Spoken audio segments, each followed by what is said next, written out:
Hello and welcome back. Today I'm going to show you how to make an incredibly simple homemade vanilla ice cream. We're going to turn this into a Ben & Jerry's style ice cream using our chocolate concrete recipe as the chunks we're adding.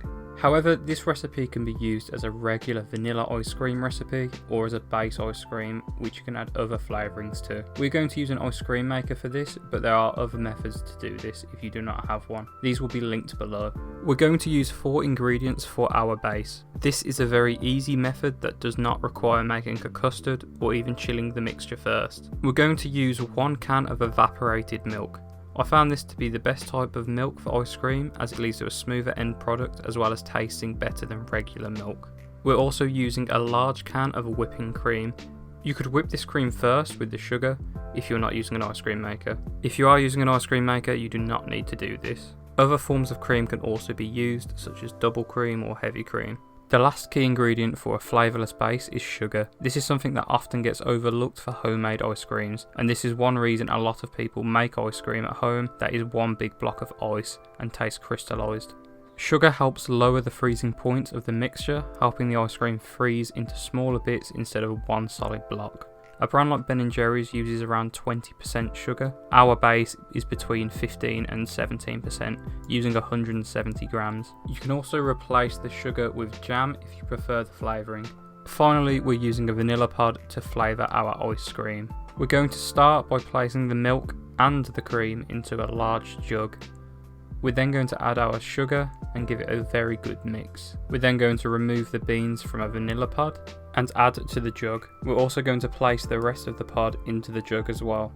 You could chill overnight at this point, however I don't usually do this and haven't seen any negative effect. If you taste this right now, it should taste exactly like melted ice cream. We're then going to slowly pour the mixture into a moving ice cream maker until it's just below the top of the mixer inside. We're going to leave this until it looks like soft serve ice cream. Ours takes around 25 to 30 minutes, but your machines could take longer or shorter. For our filling, we have our chocolate concrete pre-frozen into small squares. This is exactly the same recipe as our previous video, the only difference being we cut into smaller chunks while it was still hot. The next stage is important to work as quickly as possible, as you want everything to remain as cold as possible. We're using a cake tin that was also in the freezer and pour our soft serve ice cream into it, then spreading across the tin and placing our cake chunks on top before mixing to ensure there's a good spread across the ice cream. Finally, we're going to place some cling film down on the surface of the ice cream and place in the freezer for at least 18 to 24 hours. Now it is the perfect texture to eat.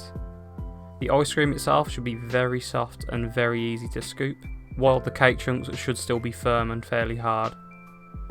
And there we have an incredibly easy and delicious homemade ice cream that combines ice cream with another delicious dessert that will be far more satisfying than a supermarket brand.